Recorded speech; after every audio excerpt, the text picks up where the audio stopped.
Hey y'all, we're back with the Brother Side Podcast. I'm Justin Pearson. I'm Alex Pearson. And we are here with Marty Wolff. This is episode 22. Marty, kind of a jack of all trades, owns his own gyms, former podcaster, was on The Biggest Loser, and now he's like a theater extraordinaire, if you will. Sure, let's go with that. Yeah. Let's go with it. Sounds good.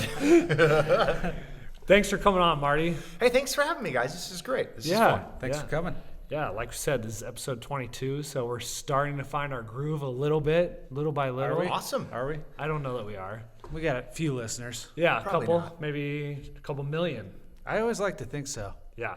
So we always start off the podcast or our show with favorite drink. And Marty's favorite drink, he just wanted he's a simple man. He wanted some coffee. Coffee Coffee guy. and cream. Tell us a little bit about your background with coffee. I mean, I started drinking it young. When I was a little boy, my mom would make coffee, sugar, and milk. Like, I don't know. We just put coffee, sugar, and milk, and I would drink it. But no, over the years, I just started drinking more and more coffee, and now I just can't live without it in the mornings. Yeah. And I'm a little bit of a snob with it. Like, Are you? Yeah, I am. Like, So Scooter's okay? Scooters is okay. Okay. Is okay. Are you do Starbucks? Have, what's that? Starbucks. Or I do like Starbucks. Their blonde roast Okay. a little better than Scooters.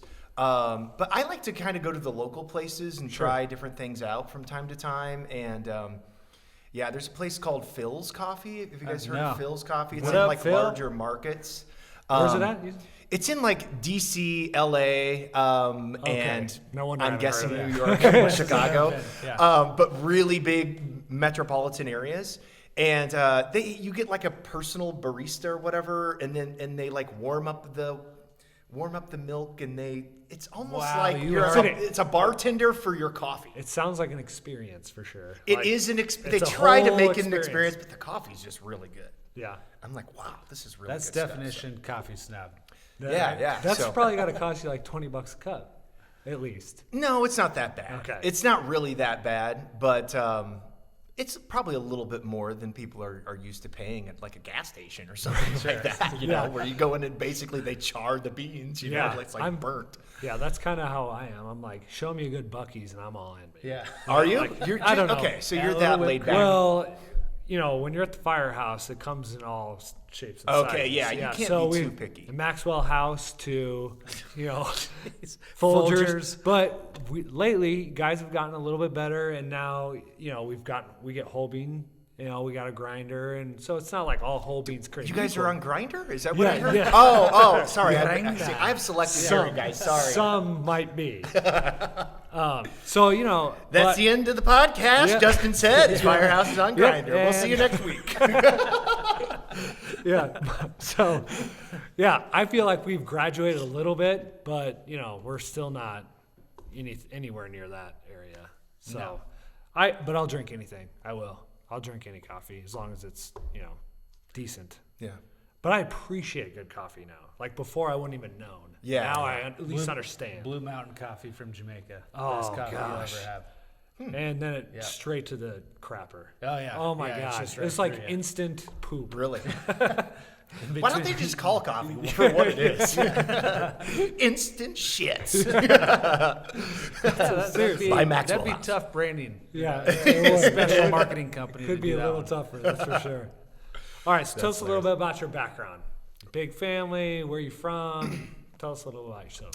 Okay, so I grew up here in Council Bluffs, Omaha metro area. Yeah, Council Tucky. I do call it Council Tucky now since I've moved over to the good side. To the good side, yeah. I do call it Council Tucky, but now I have to watch because I'm in grad school, and some of my colleagues in grad school are from Kentucky. So they're like, what the hell does that mean if you call it Council Tucky? But we're like, well, it's kind of backwoods over there, you know? yeah. Things are just backwards. You'll understand. Just go over there. Just go How do you over feel there. about your cousins? Yeah, exactly.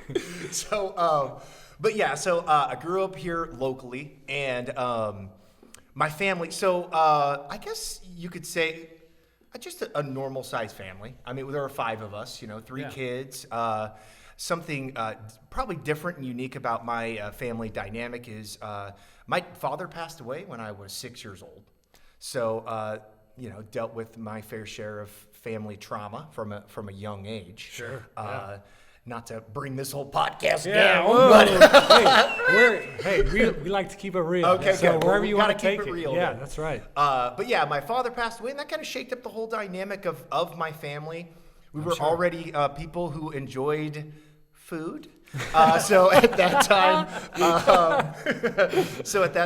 you know, it was kind of the magic elixir of emotions, and already combined with a propensity for emotional eating, and probably to describe my family, like every one of us was obese, morbidly obese. We grew up and we were big boned people. And I certainly convinced myself it wasn't what I was putting in my mouth. My bones were just swelling. Biggest damn bones. I just got to get rid of all this muscle. You Yeah. know what I mean? Yeah.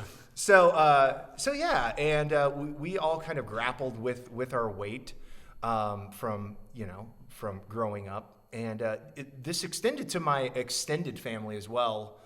Especially on my mom's side. Sorry guys. That is a But, call out.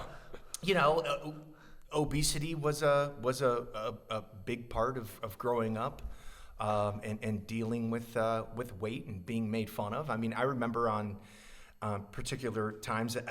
I'm talking like young adolescent age, trying to go outside and like jog, and then people drive by and yell stuff out their window at you, like shamu or fat ass or whatever it is. I mean, and I'm talking 13 I'm trying or not 14 to years smile, old. but like, because I know this is Yeah, was it traumatic. you son of a bitch?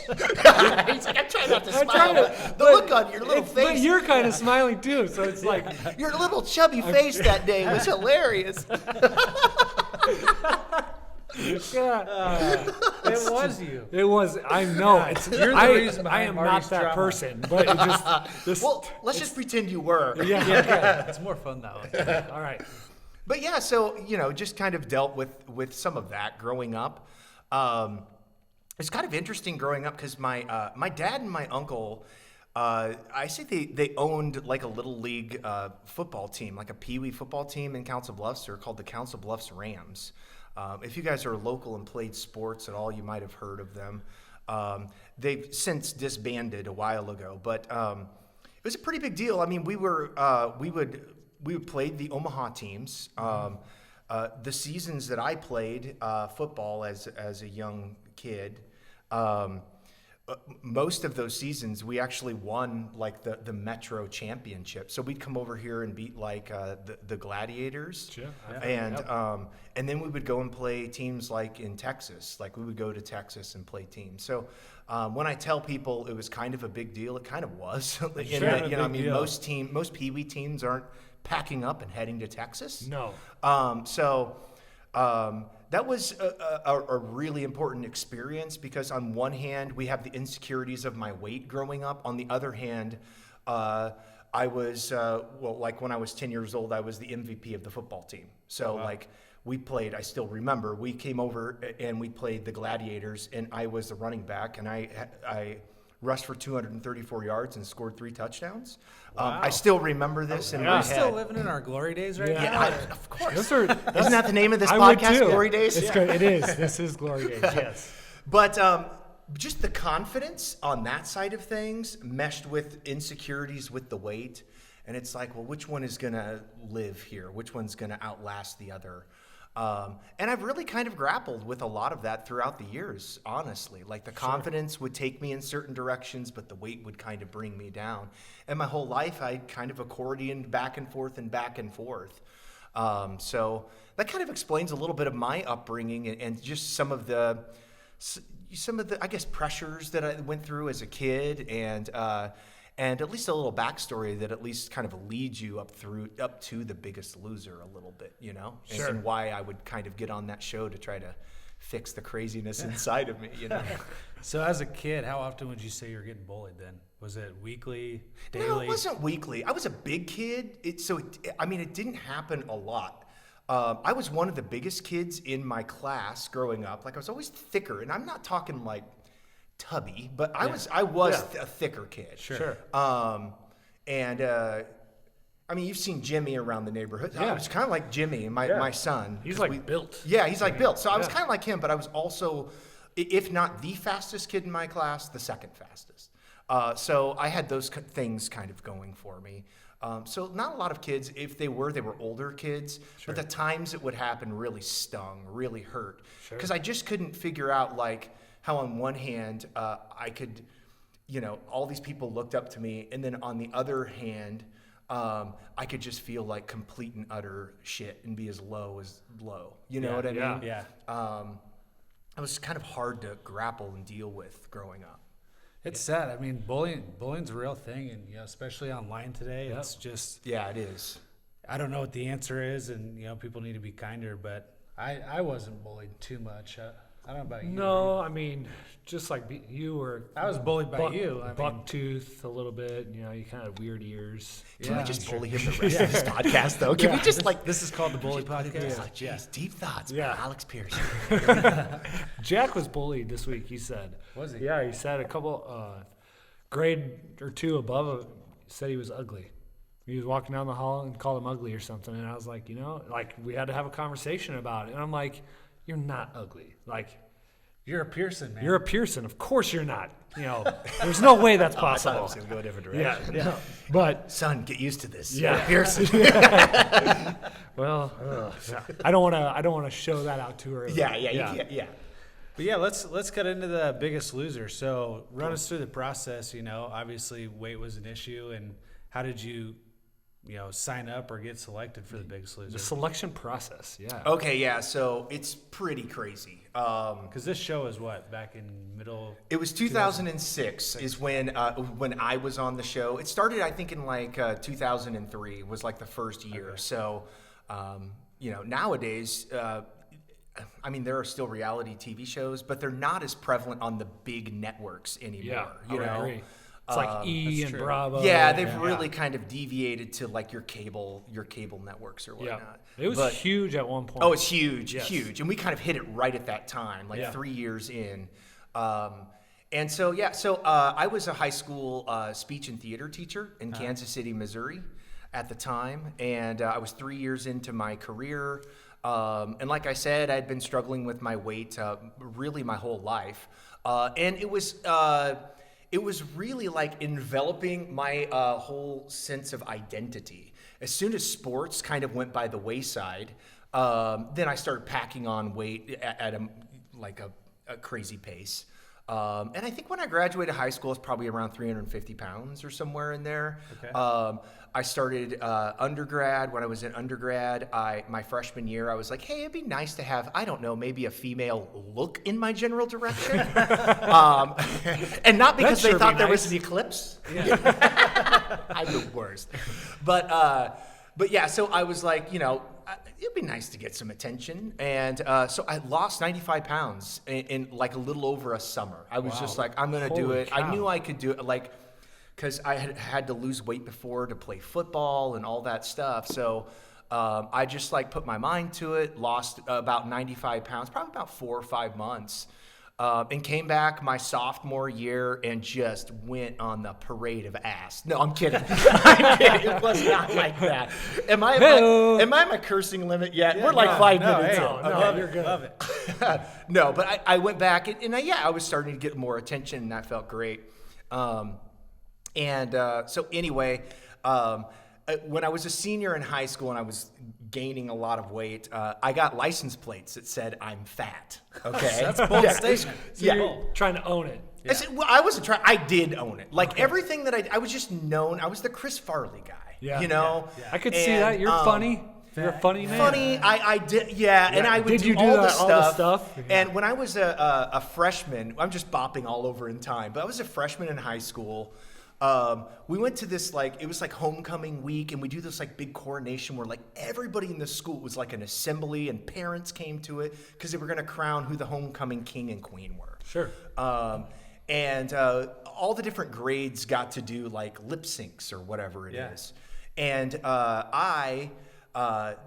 they had me go out there for the freshman class, and all I did was rip off my shirt and start shaking my fat chunk on the Goonies, okay? And from then, it was Everybody knew who Marty was. Yep. I mean, people would be in the hallways like, dude, do it, you know, shake the gut. And like people would just, there were no boundaries. People would just come up and grab my fat rolls, grab my boobs, like everywhere. I mean, it was literally who I was. Yeah. And like, good luck trying to escape it at that point. Yeah. And you're insecure and you want to fit in anyway. You were so it's like, typecast. And so I just owned it. I like owned that space. It was who I was. By the time I was graduating high school, I was like, I was dancing with our dance team. Like they would bring me in as like Fat Cupid and doing all this other stuff, like where I was like the center, you know, the star in like their dance routines and different stuff. Yeah. And so it was just, it really was like who I was. So when I got my I'm Fat license plates, it was a no, like everybody's like, of course you did. Of course you did. Yep. But my favorite part of those license plates were like when you're driving down the road and you have those license plates and people like come up behind you and read that, they want to see the person driving, you know? So they're like, screech over and start like revving up next to you, you know? Actually fat? Yeah, they want to know. And Yeah. I loved it because you knew people, because the whole car would be like staring over at you. And just to see if you were fat. And of course, there's a fat dude looking back at him. So I'm like, I'm normally waving with like a cheeseburger because I'm eating in the car like at all times. I got a milkshake. I'm like, "Hey." No hands on the wheel. I've got like a Thanksgiving spread, a charcuterie board I'm cutting up. Big old turkey leg. I should have, just for the people, like a drumstick. That's awesome. But yeah, so anyway, I'm trying to get to the Biggest Loser, but No, you're good. I promise you, this all plays in. So by the time I'm a high school teacher and all of that, and I've owned this identity for a long time, to me it was once again kind of a no-brainer. Like I lost 100 pounds previously. I'm like, I can do this again. So I was also in theater, so I'd done my fair share of like auditioning for things. So it really was kind of a business decision. I'm like, there is no better show that I would actually ever fall into. I can audition, I can lose weight, and I fit the bill. I mean, I have been living the identity that I know they want on TV forever. I don't have to be anybody else. Right. I can literally show up there with my I'm Fat license plates and go, who else? I mean, come on. Right. Like, Right. who else are you going to cast? Yeah. That's going to be better than me. And then have me Nobody. talk, and I'm just like, yeah, I'll tell you all the crazy stuff that has happened, from running down the street as an early adolescent, being called Shamu and whatever, you know what I mean? I've got all of the stories, good, bad, and whatever.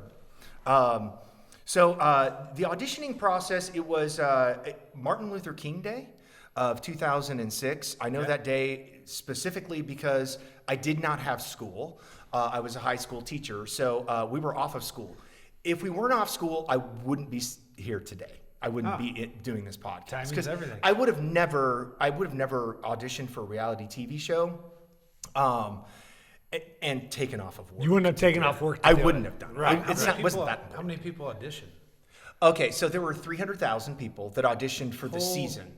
Locally there in Kansas City, that year, there were about, I think, a little over 1,000 people in line by the end of the day.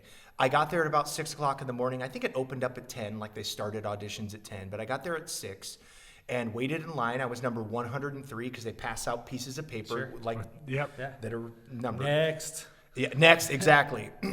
And a local radio station pulled up with like Krispy Kreme donuts and like handed them out to the crowd. Of course, we're like all just Like zombies. idiots, just like donuts. cheering, like, yeah, Krispy Kremes, getting in fist fights. I want the jelly donuts.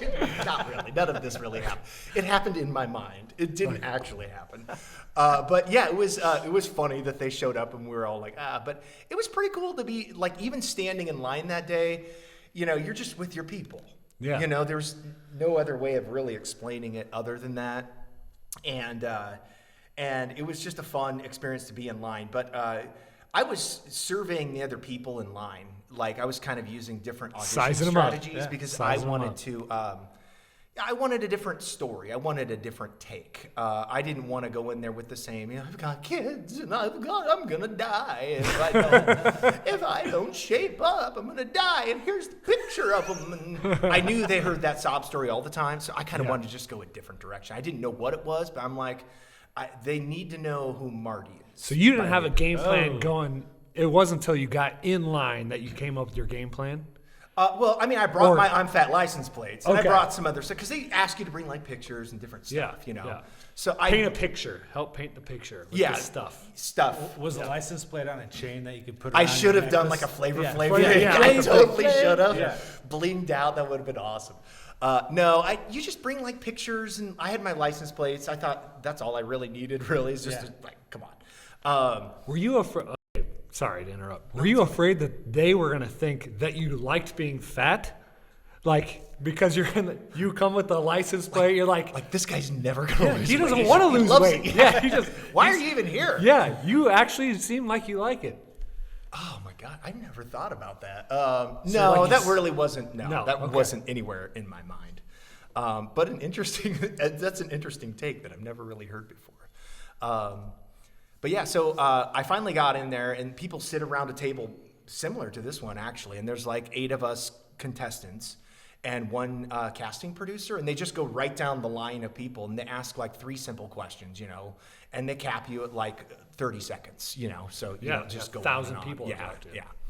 So I knew you had to be quick and concise and get things through. But I do remember one question they asked. They said, after you lose all the weight, and let's say you're wearing an inspirational T-shirt that a message you want to send to the world, and it's on an inspirational T-shirt, what would that T-shirt say? Like, look at And my they got license to plate me, now. and I said, my T-shirt would say, "I found my penis." I thought we might get into that. That's awesome. That with the license plates and my audition flyer went in the good pile. They called me back later that night and said, "We want to bring you back for another round of like on-camera interviews." So a couple days later, after that large cattle call audition, I was at an Embassy Suites in downtown Kansas City, and which is kind of weird because you go up into like this suite, this room, and You're like, the what am I casting- gonna have to do here? Yeah, well, the room is full of cameras, and it's 2 like young women who are the casting. I'm like, yes, this is getting off to a good start. Finally. Yeah, hallelujah. It pays to be a reality star, I tell you. So we do the on-camera interview, and that goes really well. Like I was there almost 2 hours, and they were like, asking me all different stuff. And then they're like, "Oh, we like you. We're going to pass you on to the next round of producers. We're just the field producer or whatever. Like we're just the first level." I'm like, "Oh my gosh, there's We're like the so many interns. more levels." Yeah. So they passed my stuff on, but they wanted me to make like film, like do different like videos of my life at home and send them pictures and more stuff. So like, okay, so this process isn't ending soon. So I did that. I sent more stuff in. They keep calling back. It's a long process, but it's probably it was probably a good at least a 3-month process of back and forth with them. I think on 2 different occasions I would send more films and more information that they wanted about my life and all of this other stuff. Yeah. Then it started picking up when they called me and they said, "Hey, we want you, you need to go get checked out by your general practitioner to make sure that you're healthy enough to go on a TV show about being massively overweight." I'm like, "You're healthy enough to go on the fat show." I'm like, what kind of Doesn't bar make is sense. this, you know? What parameters do we have? Yeah, exactly. I'm like, "Yeah, doc, I'm healthy. My ticker's good." You know, like, what do we do? So I had to go there, and then it really started picking up because they started sending like contracts. And then it really got serious when they told me a lawyer from NBC was going to be calling, and I was not to joke with them. I'm like, "Oh, so I'm getting across here. They know jokesters coming out." So Real funny guy. So yeah, a lawyer from NBC called and they asked me all these serious questions. You know, like, have you ever raped anybody? Have you ever done drugs? Yeah. Oh, wow. I lied. No. Have you ever done I've this? done it that? all. Yeah. Like, yeah, exactly. Yeah. Please. What's drugs? Yeah. Define smoking. Yeah. Are you talking about nose candy? Yeah. But so then things started really picking up, and then I literally got this phone call. Okay, Marty, hi, this is V from The Biggest Loser. Hey, you are a finalist. That does not mean you are on the show. It means that we're interested in flying you out here, but we're still in the last process of making some cuts. So we are going to send you airplane tickets on Tuesday to fly out next Saturday. Okay, so flying out 4 days later. Sure. What time of year is this? What's that? It's spring. Okay, during so you're school. still working. I'm still right in the middle of school. Yeah. And by the way, I signed like an NDA to like not tell anybody about any of this. So even That'd be my so employer couldn't know. Your own lawyer? My employer. Oh, employer. Yeah. My principal at the school could not know until they told me that I could tell him. You know, Because you'd be missing school. Yeah. Yeah. So and that was the point that I said, can I tell my employer now? And they're like, yes, but only if you get the tickets on Tuesday, because there's still a chance if we do not send you tickets on Tuesday, then you're not on the show. Gotcha. So So I that's waited- how you were going to know Yes. whether the tickets showed up or Tickets not. come in, I'm a finalist, I'm flying out that Saturday. Okay, so in 4 days to like get your life in order and pack everything and all the craziness. So anyway, I got the tickets, went and talked to my boss. My boss was like, you have to do this. This is amazing. He was super supportive. That's awesome. Yeah, he was. He could have just gone best. the other way. Oh, They're and, like, and if I would have like even detected a hint of hesitancy, there's no way. Like I said, I wasn't even willing to take off work Right. to go on audition. Lose your job. you didn't. Yeah, you don't want to Yeah. burn bridges and all that. So then I put everything together. I think about 2 months of plans for a substitute to come in and cover for me, and kind of just kind of pry away from my life as I knew it at that time and fly to LA. I'd never been there before, so I flew to LA, and they bring you to a hotel. And you're the interesting, so they're flying other fat people out there, and there's not a ton of fat people in LA. You know what I mean? Right. So you're like every fat person you see, you're like, is that my competition? You're like sizing everybody up. You know? You ever seen the Spider-Man GIF where they're all pointing at each other? Like, I haven't. That's a good. Oh, we got to take a quick break, real quick.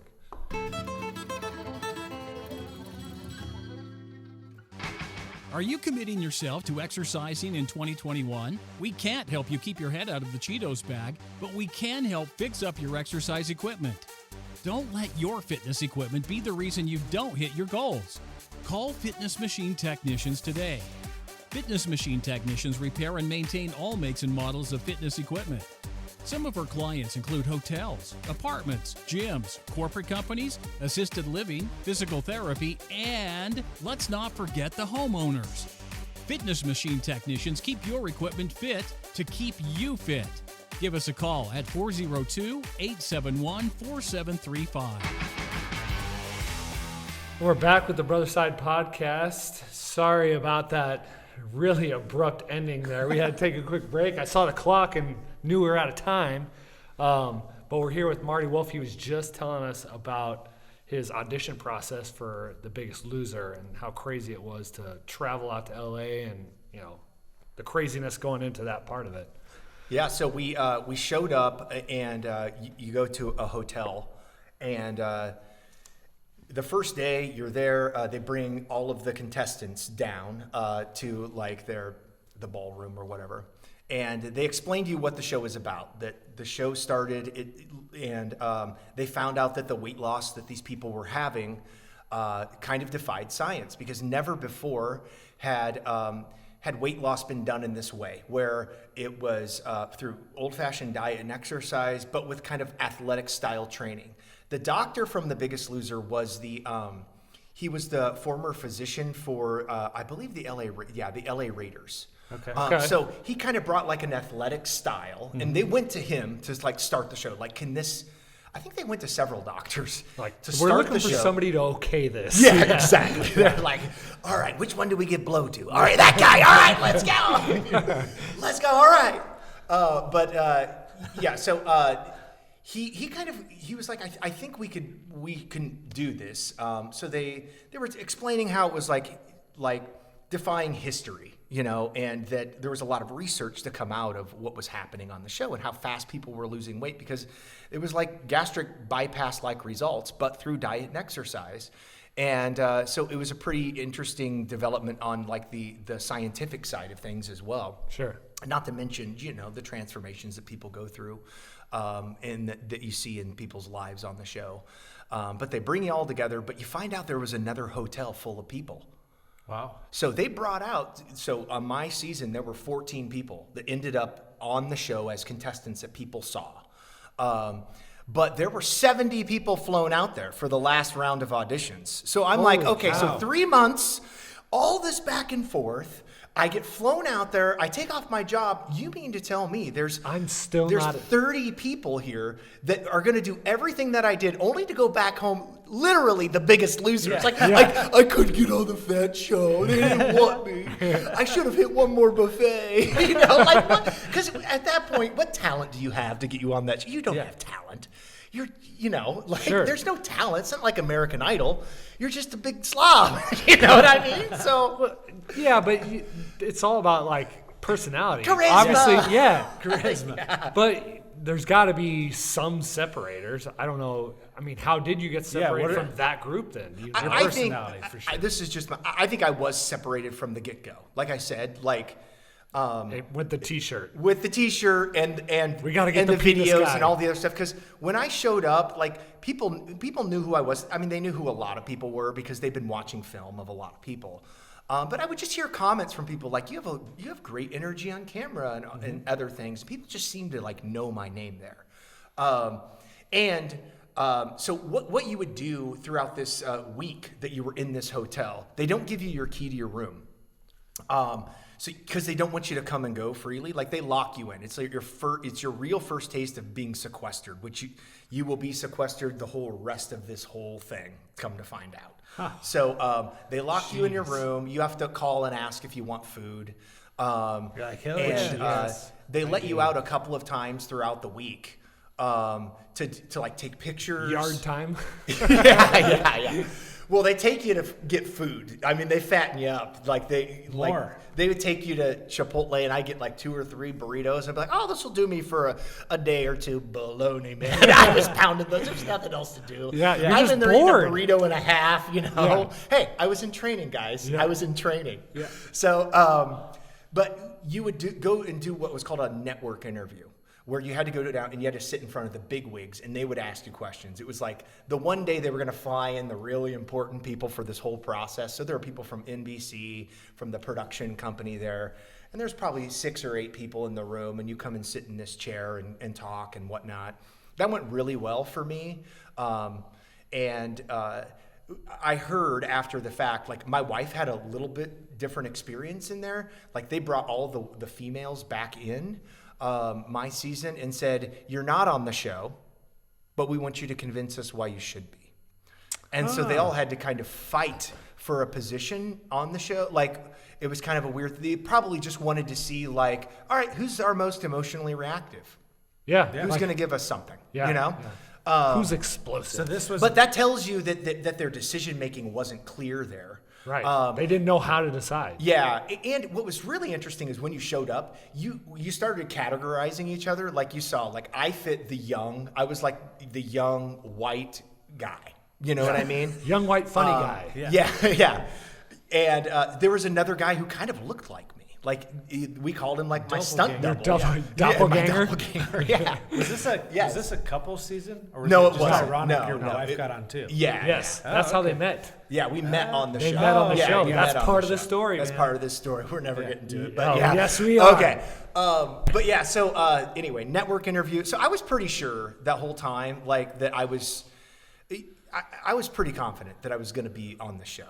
Yeah. I don't know how to explain it. I just think it was meant to be. Yeah. I It get was meant that. to be.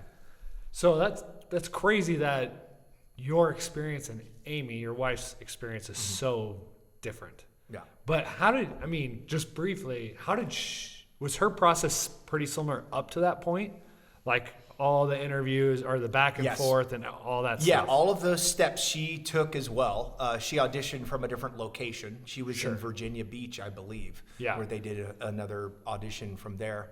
But it was the same process. Same process, Yep. similar to the LA, up till Yep, LA. up till LA. And when we went downstairs and had our first meeting when we first arrived with everybody in the ballroom, I met her in the elevator. It was the first time I met her. What And were I your looked at her. She first thought I was a words? high school student because I had my high school T-shirt on because I was a teacher. Sure. And Actually, you were I had a young. hoodie How on. old were you at this time? I was 25, so Yeah, I still so had you're still my pretty my, young. Yeah, baby face, chubby little bright-eyed. baby face. Yeah, Yeah. And what were your first my words baby to her? blues and my baby face. You can't resist it right now. I mean, I am struggling. we're trying to hold you back over there. Yeah. Good thing I'm sitting on the other side of Alex.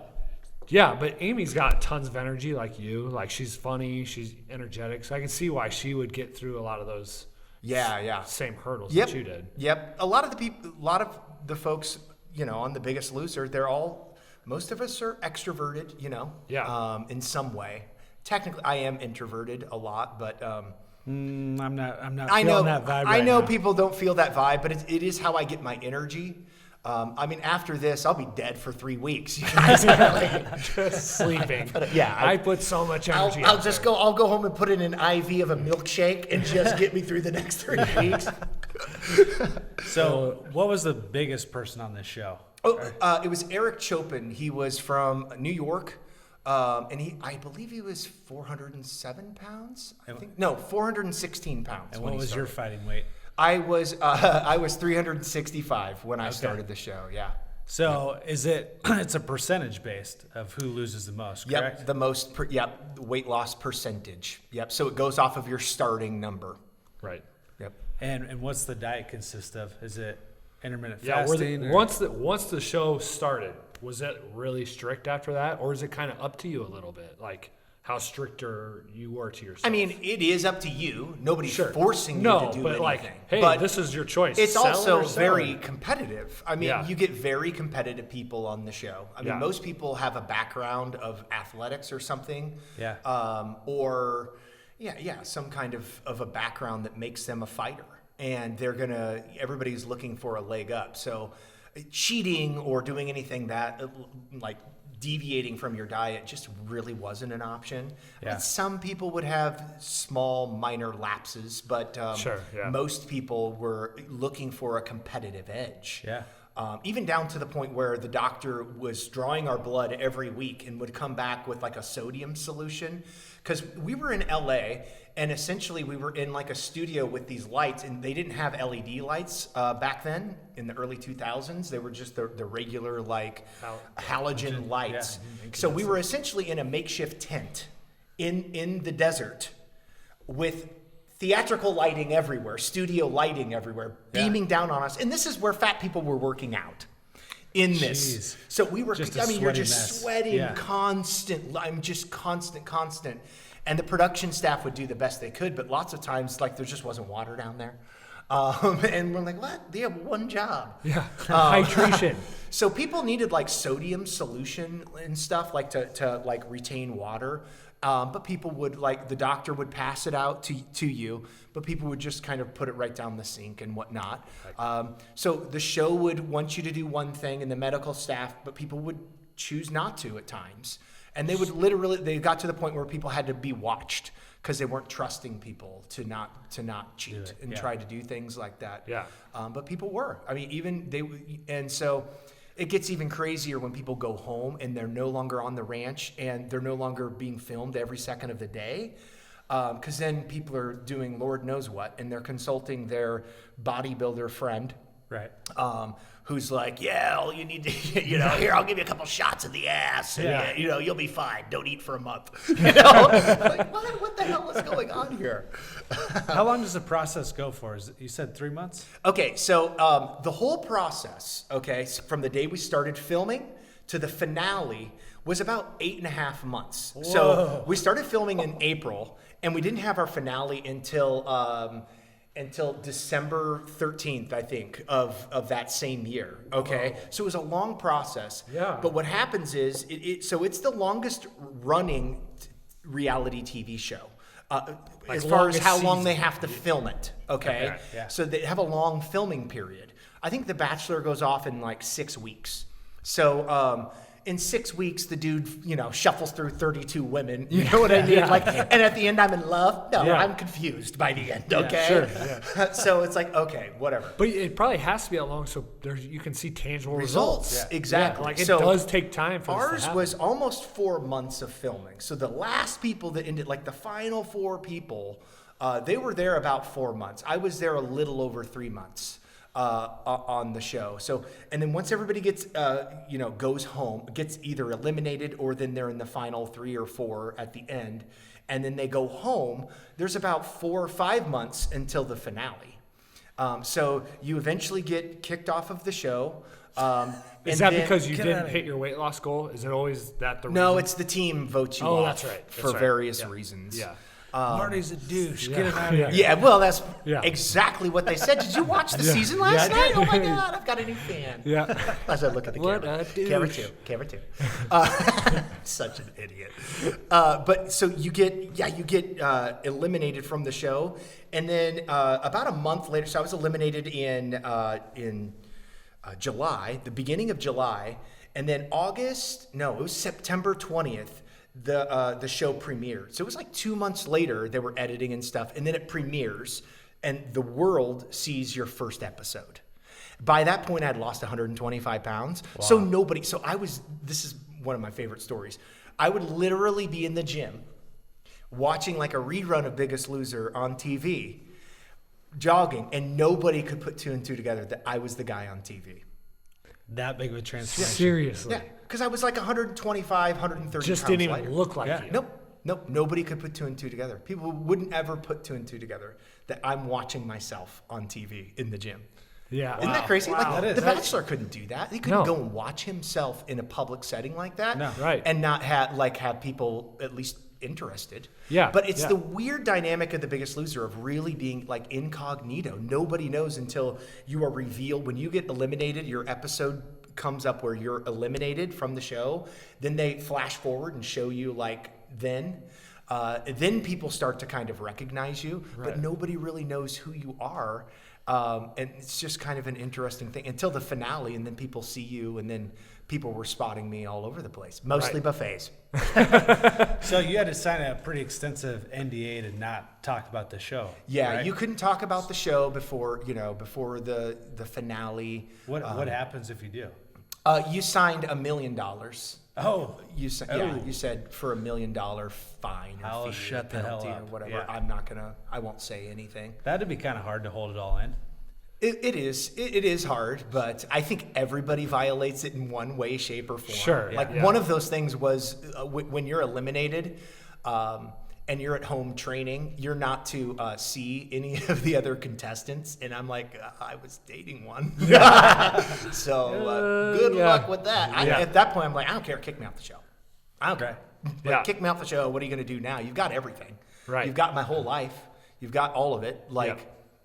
what are you going to do? Are you going to throw all of that out? Right. Yeah. At what point did you and Amy start dating on the show? Like, Well, we didn't start dating until after the show. okay. Is when we started dating. And yeah, our relationship developed through the show. And so technically, let's get into some dirt. What do you say, boys? Let's do it. Yes. Yes. I was married to a different person when I went on the show. Oh. Yeah. One of those deals. Yeah. One of those, guys. I've heard of this happening. One of those deals. Yeah, you go on a reality TV I will show. spare because this in itself is a whole new podcast. And I'm not talking about episode, like a whole podcast, a season. Wow. But people can actually go online and read a lot about it. But yeah, I was married to somebody else at the beginning. But the show was instrumental in really me finding myself and realizing that it was twofold. Realizing my worth and my value and grappling with a lot of the insecurities of growing up with my weight and getting into a relationship with essentially the first person that I received love from. I latched onto. I was like, oh, it's forever with you.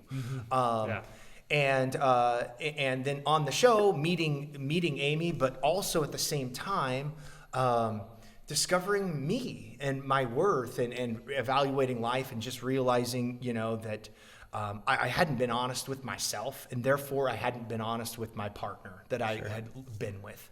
And at the same time, so this is all going on. Meanwhile, I literally meet my soulmate. I mean, I'm 25. I was a year and a half into a marriage, and I met my angel. I really did. And what do you do? What do you do in life, when this happens? And a lot of people came back and were critical of me, and they were like, it's just this Hollywood thing, and this. I'm like, no, I know myself pretty well. Like, it's not all the glitz and glamour of Hollywood, and it's not, people. The grass isn't greener on the other side, and I can honestly say, 15 years later, the grass was so much greener on this side. It and can you be. were all wrong, and I'm glad that I went with my gut. But I'm glad that I went with my instincts, and because I think the Lord Savior above every single day. This is the single best decision I ever made in my whole life, and I'm not trying to put anybody down. But when the decision is that clear, it is that clear. But I met my soulmate on that, and I just could and the part that really sucked and ultimately became my story on the show was fighting to let that old me go, which included her. Sure. And accept a new me and the potential of being with Amy the rest of my life. Because I really didn't know. I didn't know because she got eliminated before me. And I didn't know she'd go home to, she was smoking hot. I didn't know she was going to go back with all those new boy toys she had back there. Sorry, sweetheart. I wasn't much to look at. But so it wasn't like a guarantee or anything like that. But I knew that I had to go back to my old life, into my my now ex-wife and end things on that front, and then maybe start things on with the direction with Amy. So there was a little controversy surrounding me on the show. A lot of changes. A lot of changes. Yeah. What's the biggest misconception with reality TV? Okay, with The Biggest Loser in particular, the biggest misconception that I think of just through people asking throughout the years is, well, I could lose weight too if I had a personal chef. Yeah. That really wasn't the case. They didn't let us off the ranch. They wouldn't ever let us leave. So yes, they would have production assistants go out and get our food, and The Biggest Loser paid for our food when we were there. The finances were not, and the actual task of going to the grocery store was not anything that we had to do. But we did have to select the food. We had to make the choices and write them down. They would go get them and bring it back, and we had to prepare our own food. So we had to know about the nutrition, and we had to be able to prepare it. It was part of the process of learning how to do it. It's also cheaper than hiring a chef for the show. Right? Yeah. So it was a part of our training on the show, and it was pretty boring. The eating, a lot of people ask about, what was your food like it was anything special. I'm like, it's everything everybody always tells you to do. It's just, we are so competitive, we actually do it. Yeah. By the time you have cameras on you everywhere, and either you're going to follow the diet and you're going to follow, with what everybody is saying to do, or you're going to be the one asshole who deviates and gets caught. Yeah. You know what I mean? Yeah. So if you cheat, you're just a dipshit. You know what I mean? At that point, you're just the dumbass. Yeah. Maybe that's good for TV. So it's just the pressure is really ratcheted up as far as staying in line. And that accountability, because that's what it is it's accountability, is why they have such great results on The Biggest Loser. They had the results, and they have people that come in that are just 100% stick to it. Because if you imagine, your random doctor who's trying to, figure out, or scientist or researcher who's coming out with a new line of weight loss medication or whatever it is, whatever it could be, shakes or whatever it is. Their biggest variable, the biggest X factor is to what extent, I've got to find this population, so this population of obese people, but to what extent are they actually going to follow through and do it? Are you there watching them every day? Right. It is the single biggest factor, X factor, and are they actually following the diet? And so research can be very, very cloudy, because you don't know to what extent. I mean, you can survey people, but how honest are they really going to be? Yeah. I mean, people lie to their doctor every day with life and death issues. Sure. So who's to say, you know, No, I I'm don't getting have a paid growth $30. on my What do back. I care? You know what I mean? For Yeah. your survey, you know? But on The Biggest Loser, that is not generally the case. Like, it is so serious and strict. And that's why the science community kind of latched onto it. And they did, like the National Institute of Health did like a follow-up study with The Biggest Loser.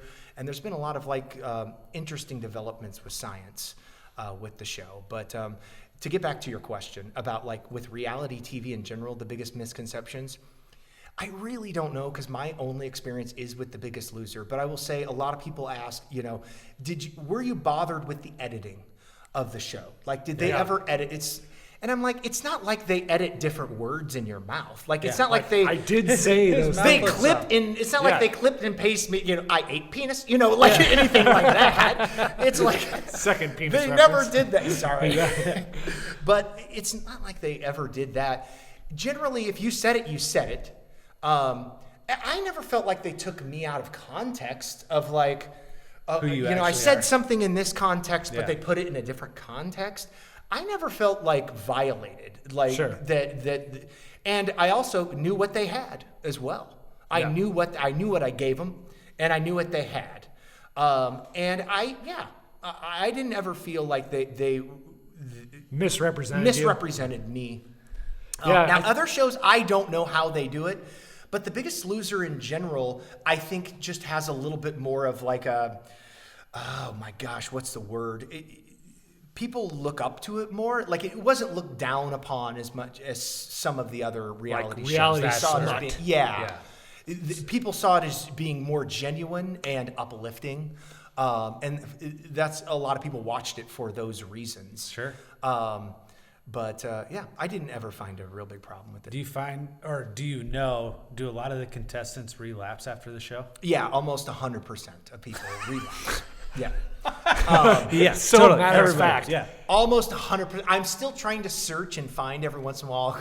I'll go like, we have a private like Facebook page with all the former contestants. Yeah. I'm trying to Oh, go really? through and go, So so, I can- who's made it? You know what I'm scrolling down, you know, and I still think a majority of the people, there might be one or two that have managed to keep keep some of their weight off, but almost every single one of us, including myself. So I gained back all of my weight again. And I ended up at about 382 a couple more of than years when you back, went in. more than what I had been. And here's the crazy part, guys. I gained that weight being in the fitness industry. Wow. So after I came As a home from gym Biggest owner, Loser, as a gym owner. So, and that's a whole nother podcast. But so when am I coming back, basically? Yeah, to do all we're- these auxiliary We're gonna podcasts? definitely need an We got episode. about we got about 3 minutes. Okay, great. Yeah. So I what was the question? I forgot. Everybody started- What relapsing. you Say that again. people come are relapsing. Oh yeah, Harder. relapse. Almost 100% of people. And they I go did it. harder. They gain more weight than what A they lot were of them before. do. Yes, a lot of Well, us. it's so do. strict when you're on the show. Like you said, you have all this external pressure with the competitive nature of trying to win. Yeah. Internal pressure of Yeah. trying to succeed and make everybody that you know or people that your close circle that knows what you're doing. Yeah. You know, you're trying to, not to mention your own goals that you have. Like, there's a lot of pressure when you're on the show, Yeah. external, internal. But then when you're back on your own, all that could probably, or a lot of that subsides. So it would be It does. easier to relapse. It does, but it was the reason I went into the fitness industry after is because I wanted the accountability. Sure. I thought, what better way? I like teaching. I like doing the training side of things. If I submerge myself in this environment where there's always pressure, and the fitness industry is very image conscious, so I know, like when I go to the health club industry show and I'm a keynote speaker there, people are looking at you like, what's this fat fuck doing on stage? Okay, I'm not kidding. Like, you still get the good old-fashioned feelings. Like, sometimes I never felt more bullied than when I was in the fitness industry as a big guy, and I dealt with my clientele. People felt comfortable that, let's just face it, Biff over here with the muscles couldn't get this population. Right. They Yeah. couldn't reach them. They were intimidated of Biff. Yeah. I was able to get this population that really, really needed it, and that was kind of my niche. And I was proud of that. And so other people wanted to know when I was at these big like health industry shows and stuff like that, these big expos. But still people like look at you like, what are you doing here? What are you doing in this industry? And kind of sizing you up as like a trainer because you're not the prototypical look. Yeah. Yeah. And it was always my thing that, health is a mentality. It's not necessarily a size. And I owned that. And I gained all of my weight back living in that pressure. However, like a little side thing is, and I started talking a little bit about the science behind the show. And this National Institute of Health research study that they came out with, the conclusion of it basically ended that The Biggest Loser and the style in which we lost our weight, limited calories, crazy amounts of exercise, could potentially have damaged people's metabolisms to the point where when they do start eating regular food again, basically it pushes all of it to fat reserves and storage because your body is like, it thinks it's starving all the time, Yeah, and it's got to go right into like storage because they did research where basically ex-Biggest Losers, when they were gaining weight after the show, essentially none of that weight was going toward muscle. Like the calories were not ending in density, like bone density and muscle density. It was just making people fatter. And going right to adipose tissue. So there was some interesting research out there surrounding that. So that could be some of it too. But I mean, I certainly wasn't perfect after. Since I've had bariatric surgery, a lot of people from The Biggest Loser have done that. And it's probably my second best decision that I've ever made. Just because it's really helped curb my how much I can eat in a setting. And I tell people, just to put kind of a cap on this whole thing, I have the mind of Evel Knievel as far as food is concerned, and I had the stomach of a Ferrari, and with that combination, it was like go all the time, more. Yep. And the bariatric surgery basically put a governor on my Ferrari, so I could only take it up to like 40. At a given time. Yeah, I like that. Now that doesn't mean I still don't have the mind of Evel Knievel. I do, and I want to push it, and I still want to push it, and that's still there, but it really helps to curb that. So it's been very helpful for me the last 4 or 5 years since I've had it. What would you say to our listeners, anybody that's trying to lose weight that's maybe obese right now? One last message to send to those people. So my message to people that are out there really struggling with their weight, you've got to try and try and try. Never give up. There's not a one size fits all anything for anybody. I've went my whole life dealing with lots of issues, every diet, and I'm just now finding things. I'm finding like the things that I like to do to be active after a whole lifetime of not finding it. So just keep trying. A lot of people stop and then they want to stay in stasis and not try anything again because it's hard to try. It's hard to recommit. It's hard to do that. It is. But you just have to be vulnerable and keep trying because you're going to find something. At the end of the day, I don't believe we as humans are meant to just be sedentary. We were meant to move. We were designed to move, and we were designed to hunt and gather berries and leaves and all of that other stuff. We have become attached to all these conveniences of life that are making us fat and overweight and tempting us in different ways. We have to kind of defy our DNA. And to do that, we just got to try, not give up, and just keep going every single day. What a great message by Marty Wolff. Thanks for coming on today. Thanks, man. Really This fun is guest. awesome. This is great. This Thank has you. been another episode of the Brother Side Podcast. Thank you. Thanks.